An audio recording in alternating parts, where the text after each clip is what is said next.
Era uma vez um homem que vivia em Coimbra e estava muito contente porque era um homem saudável e trabalhador. Mas um dia adoeceu e os médicos disseram-lhe que tinha de se mudar para o campo para se curar. Ele não se queria mudar porque tinha irmãos pequenos a quem dava de comer, mas adoecia cada vez mais. Até que um amigo dele, que era diretor do jardim zoológico, disse-lhe um dia: Tu és meu amigo e és um homem bom e trabalhador. Por isso, quero que vás viver na floresta, fazer muito exercício ao ar livre para te curares. E como tens excelente pontaria com a espingarda, podes caçar animais da floresta e trazer-nos o couro, e eu darei dinheiro adiantado para que os teus irmãos se possam alimentar. O homem aceitou e foi viver para a floresta, longe, mais longe que a cidade. Fazia muito calor e isso fazia-lhe bem. Vivia sozinho no bosque e ele mesmo preparava a sua comida. Comia passarinhos e outros animais da floresta que caçava com a espingarda e depois também comia frutas.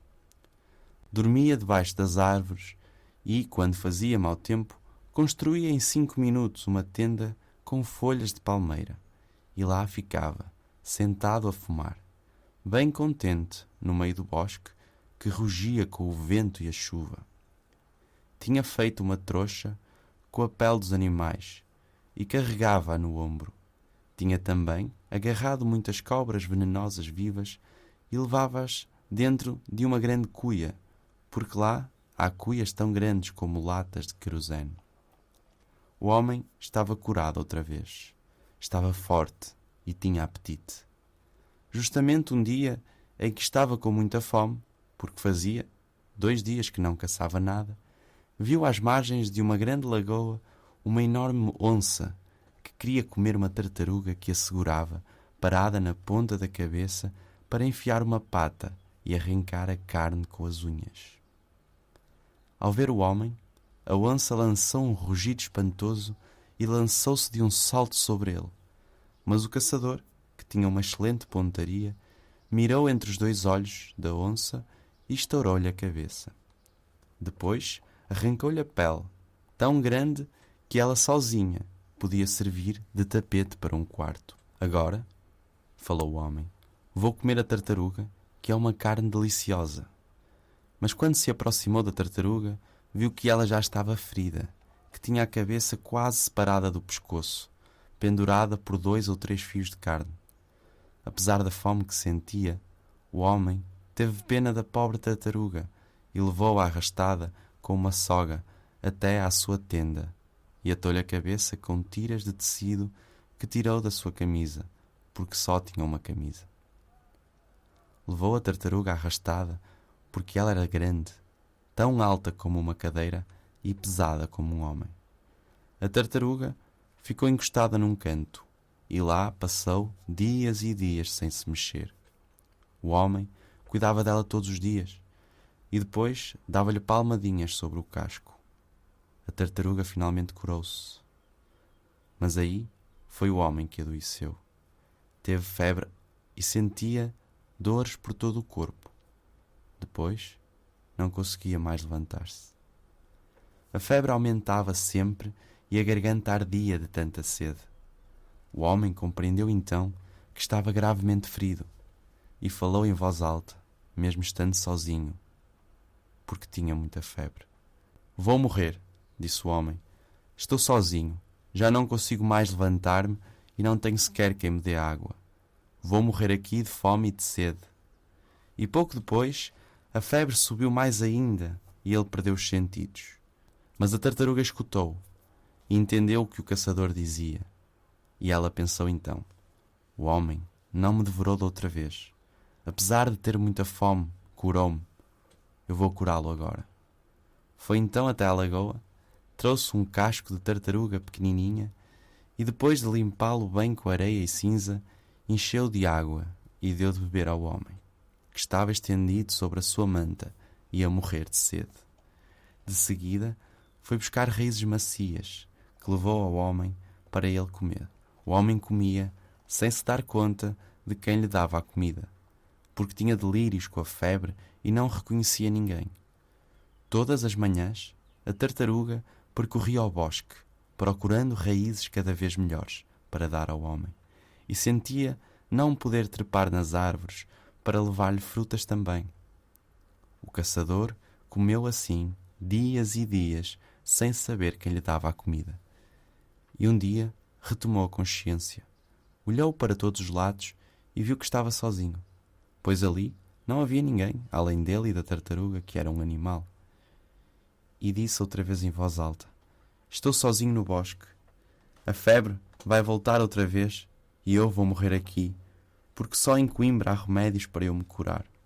Mas nunca poderei ir e vou morrer aqui. E como ele disse, a febre voltou essa tarde, mais forte do que antes, e ele perdeu os sentidos. Mas também desta vez a tartaruga o escutou e disse: se ele ficar aqui no bosque, vai morrer, porque não há remédios. Tem que o levar a Coimbra. Dito isto, foi cortar umas trepadeiras finas e fortes, que são como cordas. Deitou com muito cuidado o homem em cima do seu casco e o prendeu bem com os cipós para que ele não caísse. Fez muitas tentativas para acomodar bem a espingarda, as peles e a cuia com as cobras, e finalmente conseguiu o que queria. Sem incomodar o caçador, começou então a viagem. A tartaruga, carregada assim, caminhou, caminhou e caminhou, de dia e de noite. Atravessou bosques, campos, cruzou a nado rios de uma légua de largura e atravessou pântanos, onde quase ficava atolada, sempre com o homem moribundo em cima. Depois de 8 ou 10 horas de caminhada, ela parava, desfazia os nós e deitava o homem com muito cuidado num lugar onde houvesse um pasto bem seco. Ia então buscar água e raízes macias que dava ao homem doente. Ela comia também, apesar de estar tão cansada que preferia dormir. Às vezes tinha que caminhar ao sol, e como era verão, o caçador tinha tanta febre que delirava e morria de sede. Gritava: água, água, a cada instante, e a tartaruga dava-lhe de beber. Assim andou por dias e dias, semana após semana. Cada vez estavam mais perto de Coimbra, mas também a cada dia a tartaruga ia-se debilitando. Cada dia tinha menos força, apesar de ela não se queixar. Às vezes ficava estendida, completamente sem forças, e o homem recuperava um pouco a consciência e dizia em voz alta: vou morrer. Estou cada vez mais doente e só em Coimbra poderei curar-me. Mas vou morrer aqui, sozinho no bosque.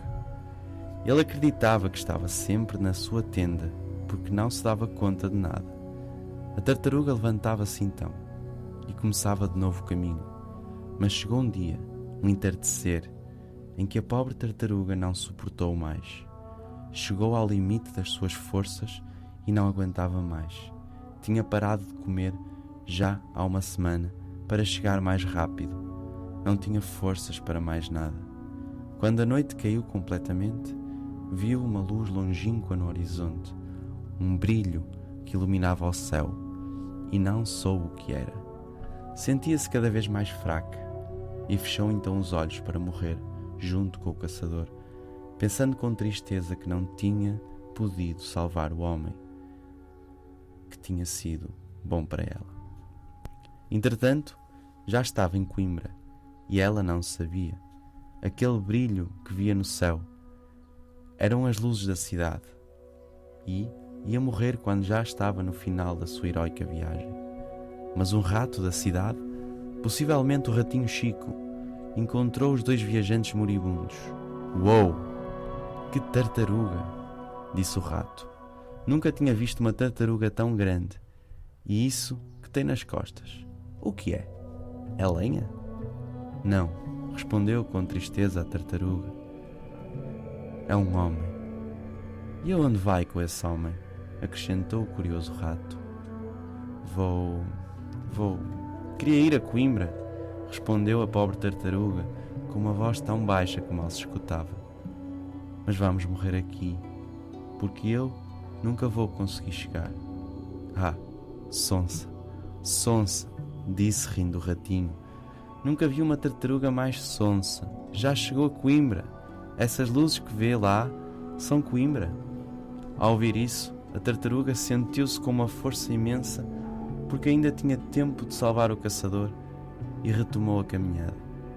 E quando ainda era de madrugada, o diretor do jardim zoológico viu a chegar uma tartaruga enlameada e tremendamente fraca, que trazia deitado no seu casco e amarrado com cipós, para que não caísse, um homem que estava a morrer. O diretor reconheceu seu amigo, e ele mesmo foi a correr a buscar remédios, com os quais o caçador se curou. Quando o caçador soube como a tartaruga o tinha salvo, como tinha feito uma viagem de 300 léguas para que ele pudesse tomar os remédios, não quis mais se separar dela. E como ele não podia ficar com ela em sua casa, que era muito pequena, o diretor do zoológico comprometeu-se a deixá-la no zoo e a cuidar dela como se fosse sua própria filha. E assim aconteceu. A tartaruga, feliz e contente, com o carinho que tem por ela, passeia por todo o jardim, e é a mesma grande tartaruga que vemos todos os dias a comer o mato ao redor das jaulas dos macacos. O caçador vai visitá-la todas as tardes e ela reconhece de longe o seu amigo, pelos passos. Passam umas boas horas juntos e ela não quer que ele vá embora sem antes dar-lhe uma palmadinha carinhosa no casco.